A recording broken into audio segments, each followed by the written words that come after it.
केंद्रीय मंत्री फग्गन सिंह कुलस्ते ने बुधवार को जबलपुर प्रवास के दौरान मीडिया से चर्चा में उमरिया जिले में गोंडवाना गणतंत्र पार्टी और पुलिस के बीच हुई झड़प को उग्रवादियों के जैसी घटना बताया है।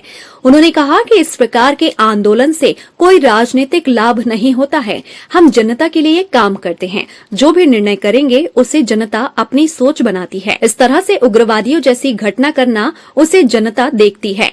केंद्रीय मंत्री फग्गन सिंह निवास से विधानसभा प्रत्याशी बनाए जाने के बाद पहली बार जबलपुर पहुंचे, जहां सर्किट हाउस में मीडिया से चर्चा करते हुए केंद्रीय नेतृत्व के प्रति आभार जताते हुए कहा कि साल 2018 के चुनाव में कांग्रेस ने किसानों और महिलाओं को बरगलाकर सत्ता हासिल की थी, लेकिन अब 2023 में ऐसा नहीं हो पाएगा। भाजपा आदिवासियों के उत्थान के लिए सदैव समर्पित रही है और आगे भी आदिवासियों के कल्याण के लिए समर्पित रहेगी। देखिए, पार्टी का निर्णय है और इसलिए मैंने पार्टी को ही कहा कि भाई पार्टी जो निर्णय करेगी हम उस निर्णय के आधार पर उस निर्णय को स्वीकार करेंगे। और इसलिए पार्टी ने तय किया है निवास विधानसभा का चुनाव लड़ने का। और ये राजनीतिक दृष्टि से पार्टी ने वैसे जो भी फैसला किया है मध्य प्रदेश के बारे में, देखिए मैं 2003 में भी आदिवासी हमारे साथ में थे और उस समय भी मैंने काम किया। 41 से उस समय विधानसभाएं थी, 41 में से हम 36 जीत करके आए। एक सामान्य सीट जो ओपन सीट है उमरिया वो भी जीते। ऐसे कुल मिलाकर के 37 सीटें जीते। 8 में भी आदिवासियों का बड़ा समर्थन भारतीय जनता पार्टी को मिला, 33 सीटें हम जीते। 13 में भी जीते, 31 सीट और लगातार हम 3 बार जीते।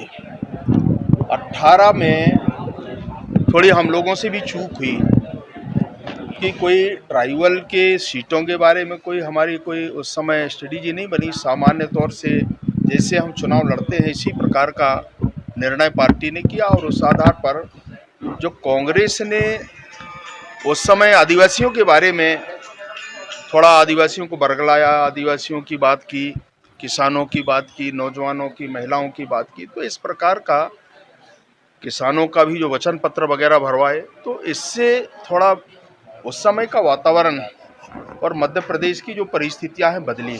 मध्य प्रदेश के लोग थोड़ा कांग्रेस पर विश्वास किया, आदिवासियों ने भी किया और इसके कारण हमको 2018 में नुकसान हुआ। परंतु इस बार मैंने पूरे मध्य प्रदेश को घूमा है, जो सबको समझाने का बताने का भी प्रयास हम लोगों ने किया है कि जिस प्रकार का व्यवहार कांग्रेस करती है अब ये इस बार चलने वाला नहीं है कि इस प्रकार के आंदोलनों से कोई राजनीतिक लाभ नहीं होता। देखिए, हम जनता के लिए काम करते हैं, जो भी निर्णय करेंगे जनता किस प्रकार की सोच बनाती है।